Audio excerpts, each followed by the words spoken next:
Hello friends, this is Neha and welcome to our channel teaching exams. Friends, आज के video में हम बात करेंगे सी टेट फरवरी 2015 के ईवीएस के 30 क्वेश्चंस की, जो कि होंगे प्राइमरी लेवल के। तो चलिए स्टार्ट करते हैं अपने पहले क्वेश्चन से। हमारा पहला क्वेश्चन है, निम्नलिखित में से कौन से प्राथमिक स्तर पर पर्यावरण अध्ययन में आकलन के लिए उपकरण और तकनीकें हैं? पॉइंट ए परियोजना कार्य, पॉइंट बी क्षेत्र भ्रमण, पॉइंट सी जनरल लिखना, पॉइंट डी विचार मानचित्रण। तो प्राथमिक स्तर पर पर्यावरण अध्ययन में आकलन के लिए उपकरण और तकनीकें हैं। पॉइंट ए परियोजना कार्य और पॉइंट बी क्षेत्र भ्रमण। ऑप्शन नंबर 3 हमारा सही होगा। प्राथमिक स्तर पर पर्यावरण अध्ययन में आकलन के लिए उपकरण और तकनीकें पूछी जा रही हैं, तो परियोजना कार्य में बच्चे जो होते हैं वो सक्रियता के साथ अपनी सहभागिता निभाते हैं। ठीक है, जब बच्चे किसी कार्य को सक्रिय रूप से करेंगे, उनकी सहभागिता उसमें होगी, तो वो उस कार्य को काफ़ी इंटरेस्ट के साथ करेंगे। उसमें जो उनका अधिगम होगा वो प्रत्यक्ष रूप से भी होगा और उसमें उनके अधिगम का विस्तार भी होगा। क्षेत्र भ्रमण, पर्यावरण अध्ययन में जब हम क्षेत्र भ्रमण का इस्तेमाल करेंगे, बच्चों को क्षेत्र भ्रमण पर ले जाएंगे, तो आप बच्चों को प्रत्यक्ष रूप से अधिगम का अनुभव कराएंगे, उनके वास्तविक जीवन से, उनके परिवेश से जोड़ेंगे। तो यहाँ यही पूछा जा रहा है, प्राथमिक स्तर पर पर्यावरण अध्ययन में आकलन के लिए जो सबसे उपयुक्त उपकरण और तकनीकें होंगी, तो वो परियोजना कार्य और क्षेत्र भ्रमण होगी। जनरल लिखना और विचार मानचित्रण, ये सब उच्च स्तरीय चीजें होती हैं, प्राथमिक स्तर की नहीं। इसलिए ऑप्शन नंबर 3 हमारा सही हो जाएगा, ए और बी। हमारा अगला क्वेश्चन है, मिजोरम में की जाने वाली झूम खेती के विषय में निम्नलिखित कथनों का अध्ययन कीजिए।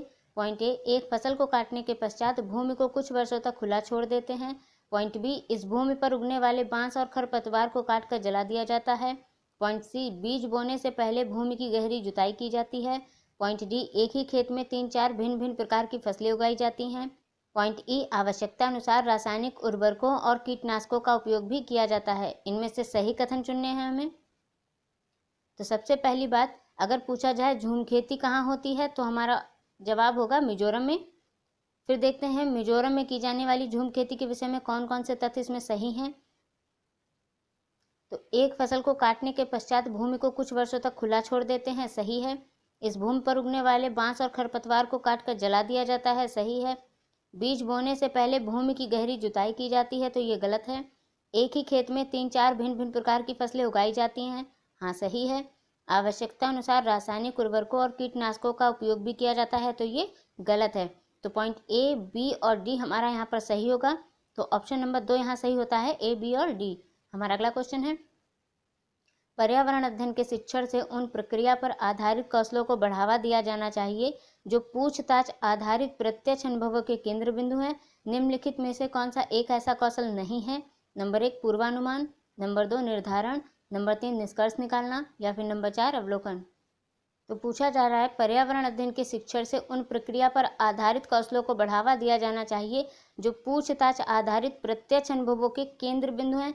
इनमें से एक ऐसा कौशल नहीं है, तो ऑप्शन नंबर 2 हमारा सही होगा, निर्धारण। निर्धारण कोई कौशल नहीं होता, ठीक है। अवलोकन करना, पूर्वानुमान, निष्कर्ष निकालना, ये सब एक कौशल होते हैं।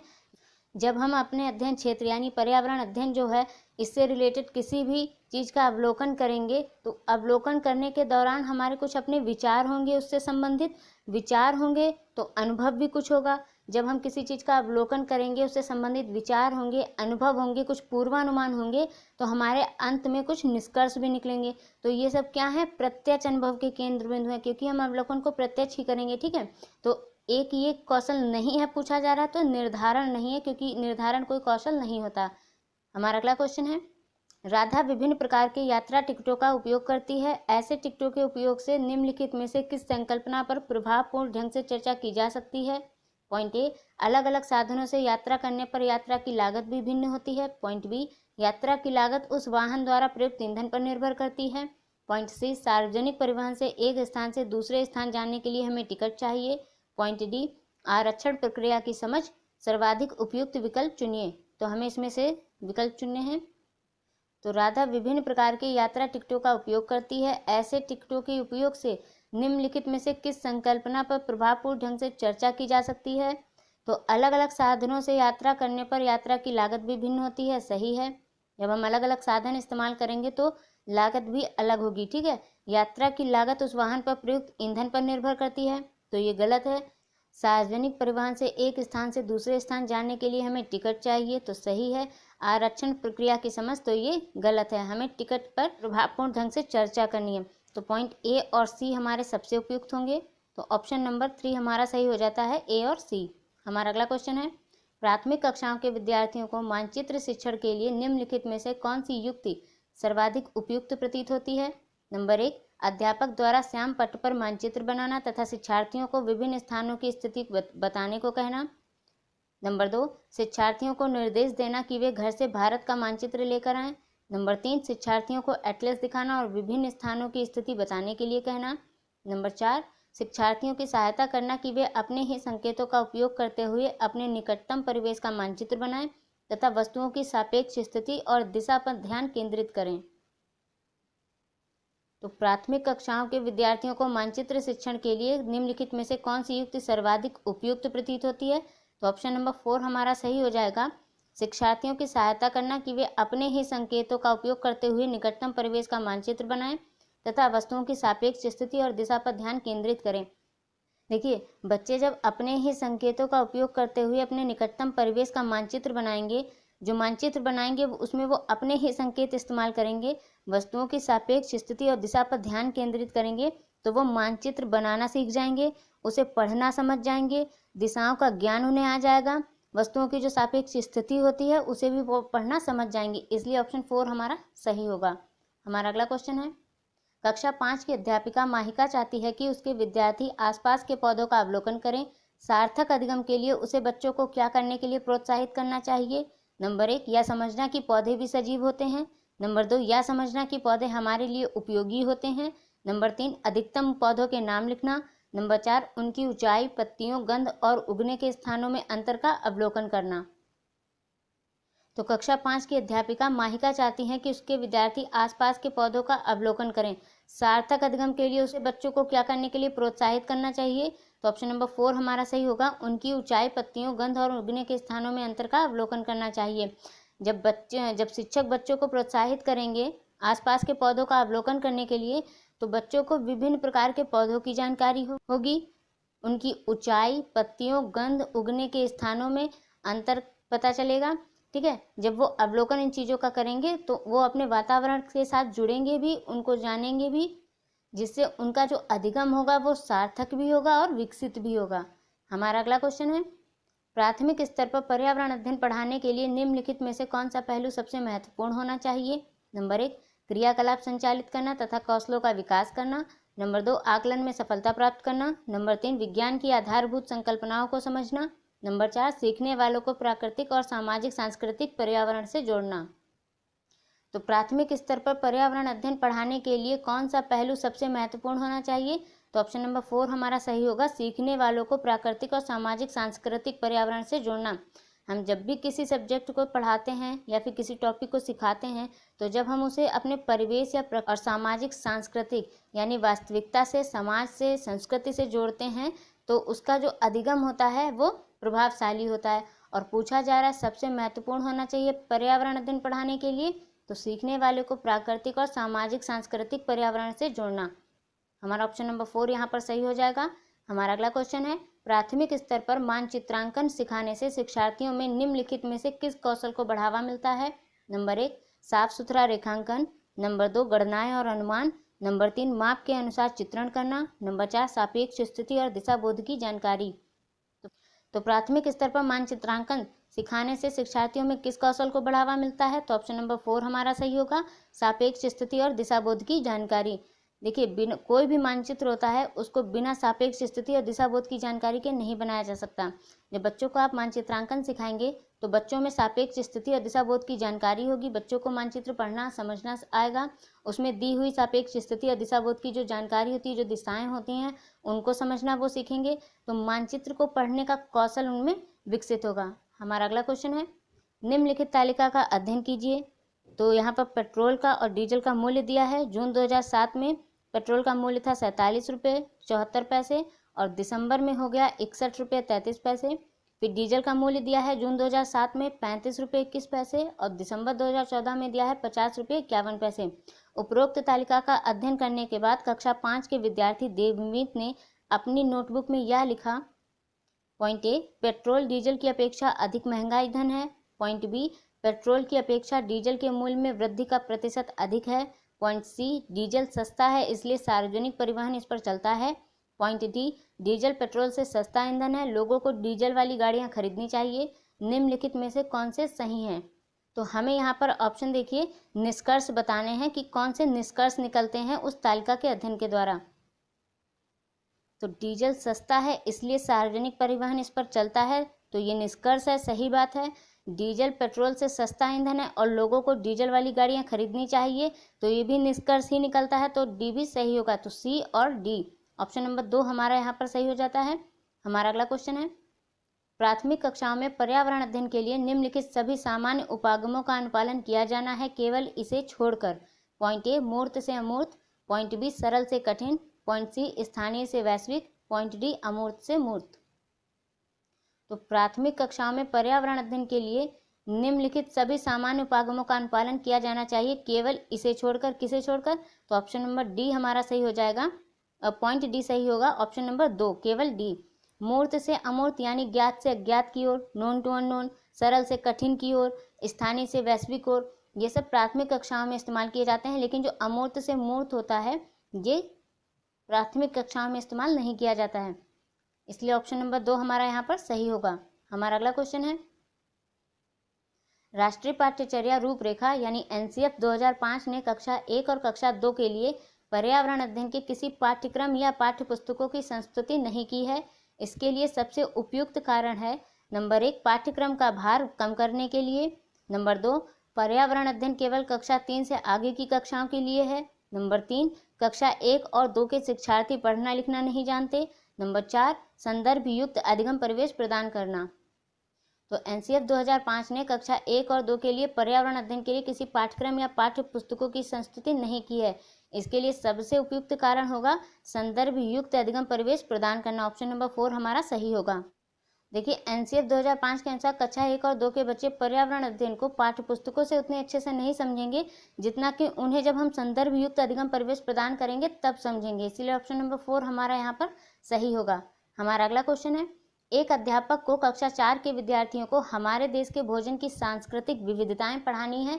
इस विषय को पढ़ाने के लिए सर्वोत्तम विधि निम्नलिखित में से क्या है? नंबर 1 विभिन्न प्रकार की खाने की चीज़ों के चित्रों वाले फ्लैश कार्ड दिखाएं। नंबर 2 अपने देश के विभिन्न राज्यों के विभिन्न लोगों द्वारा खाए जाने वाले विविध भोजन के बारे में विद्यार्थियों को एक प्रोजेक्ट परियोजना दें। नंबर 3 विद्यार्थियों से पूछें कि उन्होंने क्या खाया है, उसके बाद चर्चा करें। नंबर 4 विद्यार्थियों से कहें कि वे अपने परिवार के भोजन के बारे में सूचना एकत्र करें।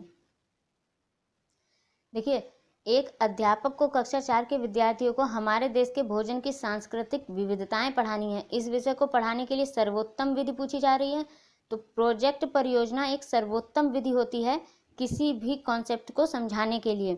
अपने देश के विभिन्न राज्यों के विभिन्न लोगों द्वारा खाए जाने वाले विविध भोजन के बारे में विद्यार्थियों को एक प्रोजेक्ट परियोजना देना, इससे विद्यार्थी जो होंगे वो भोजन की सांस्कृतिक विविधताओं के बारे में अच्छे से समझेंगे, उनको जानकारी भी इससे ज़्यादा होगी, इसलिए ऑप्शन नंबर 2 हमारा यहाँ पर सही होगा। हमारा अगला क्वेश्चन है, यदि हम पक्षियों का अवलोकन करते हैं तो हम यह पाते हैं कि अधिकांश पक्षी अपनी गर्दन अत्यधिक हिलाते हैं। इसका कारण यह है कि नंबर 1 अधिकांश पक्षियों के नेत्र स्थिर होते हैं और घूम नहीं सकते। नंबर 2 इनके कान ढके होते हैं और वे उड़ सकते हैं। नंबर 3 पक्षियों के 2 नेत्र होते हैं। नंबर 4 इनके नेत्र 2 भिन्न भिन्न वस्तुओं को एक ही समय पर फोकस कर सकते हैं। तो यदि हम पक्षियों का अवलोकन करते हैं तो यह पाते हैं कि अधिकांश पक्षी अपनी गर्दन अत्यधिक हिलाते हैं। इसका कारण क्या हो सकता है? अधिकांश पक्षियों के नेत्र स्थिर होते हैं और घूम नहीं सकते। ऑप्शन नंबर 1 हमारा सही होगा। हमारा अगला क्वेश्चन है, रीना आम पसंद करती है, वह इन्हें जाड़े के लिए संरक्षित करना चाहती है। निम्नलिखित में से कौन सा तरीका संरक्षण के लिए सर्वाधिक उपयुक्त है? नंबर 1 अचार और आम पापड़ बनाना। नंबर 2 जूस तैयार करना और वायु रोधी डिब्बे में संचित करना। नंबर 3 प्लास्टिक के थैले में रखना। नंबर 4 रेफ्रिजरेटर में संचित करना। तो रीना आम पसंद करती है, वह इन्हें जाड़े के लिए संरक्षित करना चाहती है, तो कौन सा तरीका संरक्षण के लिए सर्वाधिक उपयुक्त होगा? तो ऑप्शन नंबर 1 हमारा सही होगा, अचार और आम पापड़ बनाना। हमारा अगला क्वेश्चन है, केरल के निकटवर्ती राज्य हैं। नंबर 1 तमिलनाडु और आंध्र प्रदेश। नंबर 2 कर्नाटक और महाराष्ट्र। नंबर 3 आंध्र प्रदेश और कर्नाटक। नंबर 4 कर्नाटक और तमिलनाडु। तो केरल के निकटवर्ती राज्य होंगे कर्नाटक और तमिलनाडु। ऑप्शन नंबर 4 हमारा सही होगा। हमारा अगला क्वेश्चन है, निम्नलिखित में से हमारे देश के किस राज्य के अधिकतर लोग नारियल के तेल में पकी हुई समुद्री मछली खाना पसंद करते हैं? Number 1 Mizoram, number 2 Goa, number 3 Jammu और कश्मीर, नंबर 4 बिहार। तो हमारे देश के किस राज्य के अधिकतर लोग नारियल के तेल में पकी हुई समुद्री मछली खाना पसंद करते हैं? तो ऑप्शन नंबर 2 हमारा सही होगा, गोवा। हमारा अगला क्वेश्चन है, निम्नलिखित में से वह कौन सा जानवर है जिसके अग्रदांत हमेशा बढ़ते रहते हैं? वे दांतों को बहुत अधिक लंबा न होने देने के लिए वस्तुओं को काटते या कुतरते रहते हैं। नंबर 1 दीमक, नंबर 2 गिलहरी, नंबर 3 छिपकली या फिर नंबर 4 चूहा। तो वह कौन सा जंतु है जिसके अग्रदांत हमेशा बढ़ते रहते हैं और दांतों को बहुत अधिक लंबा ना होने देने के लिए वो वस्तुओं को काटते या कुतरते रहते हैं? तो ऑप्शन नंबर 2 हमारा सही हो जाएगा, गिलहरी। हमारा अगला क्वेश्चन है, कोई किसान उर्वरकों और कीटनाशकों का अधिक उपयोग करके अपने खेतों में बार बार धान की फसल उगा रहा है। ऐसा करने से उसके खेतों की मृदा नंबर 1 केवल धान की फसलों के लिए ही उपयोगी रहेगी, नंबर 2 जुताई के लिए उपयुक्त बन जाएगी, नंबर 3 बंजर हो जाएगी या फिर नंबर 4 अन्य फसलों के लिए भी उपजाऊ बन जाएगी। तो उर्वरकों और कीटनाशकों का अधिक उपयोग करने से खेतों की जो मृदा होगी वो बंजर हो जाएगी। ऑप्शन नंबर 3 हमारा सही होगा। हमारा अगला क्वेश्चन है, रेगिस्तानी ओक के बारे में निम्नलिखित कथनों का अध्ययन कीजिए। पॉइंट ए, रेगिस्तानी ओक एक वृक्ष है जिसकी ऊंचाई हमारी कक्षा के कमरे के लगभग बराबर अर्थात लगभग 4 मीटर होती है। पॉइंट बी, इस वृक्ष की जड़ें नीचे वृक्ष की ऊंचाई की लगभग 30 गुनी गहराई तक जमीन में भीतर जाती है जब तक कि पानी तक न पहुंच जाए। पॉइंट सी, इस वृक्ष के तने में पानी एकत्रित होता है। पॉइंट डी, यह वृक्ष आबू धाबी में पाया जाता है। इसमें से सही कथन है, तो रेगिस्तानी ओक एक वृक्ष है जिसकी ऊंचाई हमारी कक्षा के कमरे के लगभग बराबर अर्थात 4 मीटर होती है, तो ये सही है। इस वृक्ष की जड़ें नीचे वृक्ष की ऊंचाई की लगभग 30 गुनी गहराई तक जमीन में भीतर जाती है जब तक कि पानी तक ना पहुंच जाए, तो ये सही है। इस वृक्ष के तने में पानी एकत्रित होता रहता है, तो ये सही है। यह वृक्ष आबू धाबी में पाया जाता है, तो ये गलत है, यह वृक्ष ऑस्ट्रेलिया में पाया जाता है। तो पॉइंट ए, बी और सी, ऑप्शन नंबर 4 हमारा यहाँ पर सही होगा, ए, बी और सी। हमारा अगला क्वेश्चन है, कोई व्यक्ति 2 जनवरी 2015 को मड़गांव से नागरकोइल जाने के लिए रेलगाड़ी में बैठा। रेलगाड़ी 7:45 बजे मड़गांव से चली और अगले दिन अर्थात 3 जनवरी 2015 को 4:45 पर नागरकोइल पहुंची। यदि इन दोनों स्टेशनों के बीच की दूरी 1140 किलोमीटर है तो रेलगाड़ी की औसत चाल थी लगभग। तो हमें रेलगाड़ी की औसत चाल बतानी है, दूरी दे रखी है, समय हमें निकालना होगा। तो समय 2 जनवरी 2015 से 3 जनवरी 2015 तक का यानी एक दिन का निकालना है। देखिए 2 तारीख को गाड़ी निकली है 7:45 पर और 3 तारीख को पहुंची है 4:45 पर, ठीक है। तो अगर हम 2 तारीख की 7:45 से 3 तारीख के 7:45 तक का समय जोड़े तो क्या हो जाएगा, 24 घंटे। तो लिख लिया 24 घंटे, ठीक है। लेकिन यहाँ पे पूछा जा रहा है सिर्फ 4:45 तक का, तो हमने 7:45 तक का जोड़ा है और 4:45 का पूछा है। तो 7:45 में से अगर हम 4:45 जोड़ दें तो जितना एक्स्ट्रा समय जो हमने जोड़ लिया है वो माइनस कर देंगे। तो 45 से 45 गया 0, 7 से 4 गया 3, यानी 3 घंटे हमने एक्स्ट्रा जोड़ लिए हैं। तो 24 में से जब हम 3 घंटे घटा देंगे तो कितना बचेगा, 21, ठीक है, यानी 21 घंटे। तो 2 तारीख से 3 तारीख तक पहुंचने में गाड़ी को जो समय लगा है वो लगा है 21 घंटे। दूरी दे रखी है 1140 किलोमीटर। अब हम चाल का फॉर्मूला लगा देते हैं। औसत चाल फॉर्मूला होता है चाल बराबर दूरी बटे समय। दूरी दे रखी है 1140 किलोमीटर, समय निकला है 21 घंटे। तो जब हम इसको कैंसिल करेंगे, इसको काटेंगे, तो हमारा आंसर आएगा 54.28 किलोमीटर प्रति घंटा। 54.28 और हमें लगभग में बताना है, तो 54 किलोमीटर प्रति घंटा। ऑप्शन 1 हमारा यहाँ पर सही हो जाएगा। हमारा अगला क्वेश्चन है, नई दिल्ली में रहने वाला कोई व्यक्ति पहले भोपाल और फिर रांची का भ्रमण करना चाहता है। उसकी यात्रा की दिशा होगी पहले नंबर 1 पूर्व दिशा में और फिर दक्षिण दिशा में, नंबर 2 पश्चिम दिशा में और फिर दक्षिण दिशा में, नंबर 3 दक्षिण दिशा में और फिर पूर्व दिशा में, या फिर नंबर 4 दक्षिण दिशा में और फिर पश्चिम दिशा में।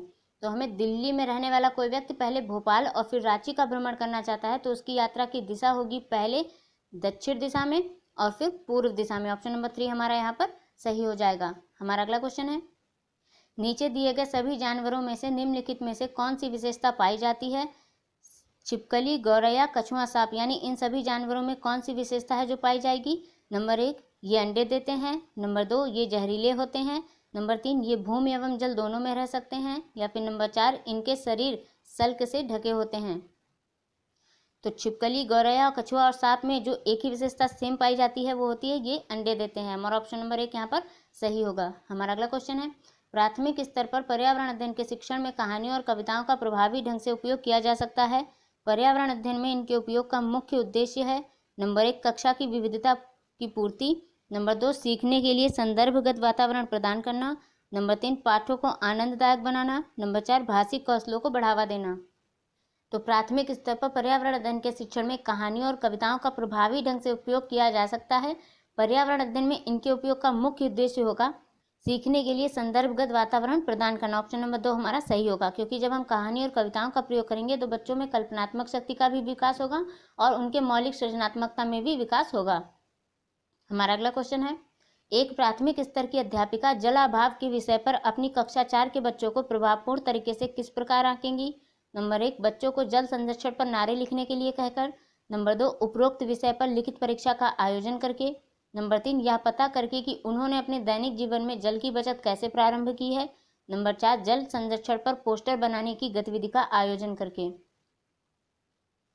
तो एक प्राथमिक स्तर की अध्यापिका जलाभाव के विषय पर अपनी कक्षा 4 के बच्चों को प्रभावपूर्ण तरीके से किस प्रकार आंकेंगी। तो ऑप्शन नंबर 3 हमारा यहाँ पर सही हो जाएगा, यह पता करके कि उन्होंने अपने दैनिक जीवन में जल की बचत कैसे प्रारंभ की है। हमारा ऑप्शन 3 सही होता है। अगला क्वेश्चन है, आपके प्रधानाचार्य ने आपको कहा कि कक्षा 5 के विद्यार्थियों को शैक्षिक अवलोकन यात्रा के लिए ले जाएं। इस अवलोकन यात्रा को सार्थक बनाने के लिए आप अपनी योजना में क्या सम्मिलित करेंगी। नंबर 1, क्रियाकलापों की एक स्तरीकृत सीट उस स्थान के बारे में तैयार करना और प्रमाणिक तथा सार्थक अध्ययन के लिए उसे विद्यार्थियों के साथ यात्रा से पूर्व साझा करना। नंबर 2, जहां जाना हो उसके बारे में जानकारी प्राप्त करने और पढ़ने के लिए विद्यार्थियों को कहना। नंबर 3, आनंद के लिए पर्याप्त भोजन और खेलों को साथ ले जाना। नंबर 4, यह सुनिश्चित करना कि विद्यार्थी अनुशासित रहें और उस स्थान का शांतिपूर्वक अवलोकन करें। तो आपके प्रधानाचार्य ने आपको कहा कि कक्षा 5 के विद्यार्थियों को शैक्षिक अवलोकन यात्रा के लिए ले जाएं। इस अवलोकन यात्रा को सार्थक बनाने के लिए अपनी योजना में क्या सम्मिलित करेंगी। तो ऑप्शन नंबर 1 हमारा यहाँ पर सबसे सही होगा, क्रियाकलापों की एक स्तरीकृत सीट उस स्थान के बारे में तैयार करना और प्रामाणिक तथा सार्थक अध्ययन के लिए उसे विद्यार्थियों के साथ यात्रा से पूर्व साझा करना। हमारा अगला क्वेश्चन है, प्राथमिक स्तर पर पर्यावरण अध्ययन के आकलन में निम्नलिखित में से कौन सा एक संकेतक उपयुक्त नहीं है। नंबर 1, स्मरण रखना। नंबर 2, प्रश्न पूछना। नंबर 3, न्याय और समानता के प्रति चिंता। नंबर 4, सहयोग। देखिए, प्राथमिक स्तर पर पर्यावरण अध्ययन के आकलन में कौन सा एक संकेतक उपयुक्त नहीं है। तो ऑप्शन नंबर 1 सही हो जाएगा, स्मरण रखना, प्रश्न पूछना, न्याय और समानता के प्रति चिंता, सहयोग, यह सब पर्यावरण अध्ययन के आकलन में एक संकेतक के रूप में उपयुक्त होते हैं। ठीक है, हमारा अगला क्वेश्चन है, इस पौधे में पत्तियां हैं जिन्हें सब्जी की तरह प्रयोग में लाया जाता है। इसके बीजों से तेल प्राप्त किया जाता है। यह पौधा है नंबर 1 पालक, नंबर 2 नारियल, नंबर 3 बंद गोभी, नंबर 4 सरसों। तो ऑप्शन नंबर 4 हमारा सही हो जाएगा, सरसों। सरसों की पत्तियों से हम साग बनाते हैं जिन्हें सब्जी की तरह प्रयोग में लाया जाता है, और सरसों के जो बीज होते हैं उनसे हम तेल प्राप्त करते हैं। हमारा अगला क्वेश्चन है, कांसा यानी ब्रॉन्ज के बारे में निम्नलिखित कथनों का अध्ययन कीजिए। पॉइंट ए, यह एल्यूमिनियम, आयरन और कॉपर जैसा ही एक तत्व है। पॉइंट बी, इसे भट्टी में कॉपर और टिन को पिघलाकर बनाया जाता है। पॉइंट सी, आदिवासी लोग ब्रॉन्ज का उपयोग हजारों वर्षों से कर रहे हैं। पॉइंट डी, ब्रॉन्ज की बनी वस्तुएं एल्युमिनियम की बनी वस्तुओं की तुलना में हल्की परंतु कहीं अधिक मजबूत होती हैं। इनमें से सही कथन है, हमें इनमें से सही कथन चुनने हैं। तो पॉइंट ए, यह एल्यूमिनियम, आयरन और कॉपर जैसा ही एक तत्व है, तो ये गलत है। इसे भट्टी में कॉपर और टिन को पिघलाकर बनाया जाता है, तो ये सही है। आदिवासी लोग ब्रॉन्ज का उपयोग हजारों वर्ष से कर रहे हैं, तो ये सही है। ब्रॉन्ज की बनी वस्तुएं एल्यूमिनियम की बनी वस्तुओं की तुलना में हल्की परंतु कहीं अधिक मजबूत होती हैं, तो ये सही है। तो पॉइंट बी, सी और डी हमारा सही होगा। ऑप्शन नंबर हमारा 4 यहाँ सही हो जाता है, बी, सी और डी। हमारा अगला क्वेश्चन है, निम्नलिखित में से कौन सा मच्छरों से होने या फैलने वाले रोगों का समुच्चय है। नंबर 1 चिकनगुनिया, मलेरिया, मियादी बुखार। नंबर 2 हैजा, dengue, malaria. Number 3 chikungunya, dengue, malaria. Number 4 chikungunya, हैजा, मियादी बुखार। तो हमें बताना है मच्छरों से होने वाला रोग इनमें से कौन से हैं। तो ऑप्शन नंबर 3 हमारा सही हो जाता है, चिकनगुनिया, डेंगू और मलेरिया ये सब मच्छरों से होने वाले रोग होते हैं। हमारा अगला क्वेश्चन है, किसी राज्य के मानचित्र के एक सिरे पर यह लिखा था, स्केल 1 सेंटीमीटर बराबर 100 मीटर। यदि इस मानचित्र पर किन्हीं दो शहरों के बीच की दूरी 9.7 सेंटीमीटर मापी जाती है तो इन दोनों शहरों के बीच की वास्तविक दूरी है लगभग। तो स्केल 1 सेंटीमीटर बराबर 110 मीटर होगा। यहाँ पर मानचित्र पर किन्हीं दो शहरों के बीच की दूरी दे रखी है 9.7 सेंटीमीटर और मानचित्र के एक सिरे पर लिखा था स्केल 1 सेंटीमीटर, यानी 1 सेंटीमीटर का मान दे रखा है 110 मीटर और 9.7 सेंटीमीटर का मान हमें पता करना होगा। तो 110 से गुणा कर देंगे, तो 0 की 9.7 से गुणा की तो 00, 1 की 9.7 से गुणा की तो 7 और ये 9, फिर 1 की गुणा की 9.7 से तो ये हुआ 7, ये हुआ 9। इसको जोड़ते हैं 0 7 9 और 1 10 6 16, हासिल 1 9 और 1 10, यानी कि 10 6 7 0 9.7, यानी एक संख्या से पहले पॉइंट है तो यहाँ पर पॉइंट लगाते हैं। तो हमारे पास जो संख्या आती है 1067, तो ये मीटर में होगी और हमें जवाब किस में देना है, किलोमीटर में। देखिए ठीक है, तो मीटर से किलोमीटर में चेंज करने के लिए हमें 1000 से डिवाइड करना होगा। यहाँ से 3 जीरो कैंसिल किए तो 3 संख्या के बाद हमें पॉइंट लगाना होगा, तो पॉइंट लगाया तो ऑप्शन नंबर 1 हमारा सही हो जाता है 1.067 किलोमीटर। तो ये थे 30 क्वेश्चंस ईवीएस के। होपफुली फ्रेंड्स आपको ये क्वेश्चन समझ में आए होंगे। मिलते हैं अपनी नेक्स्ट वीडियो में। Till then bye, take care and thank you for watching.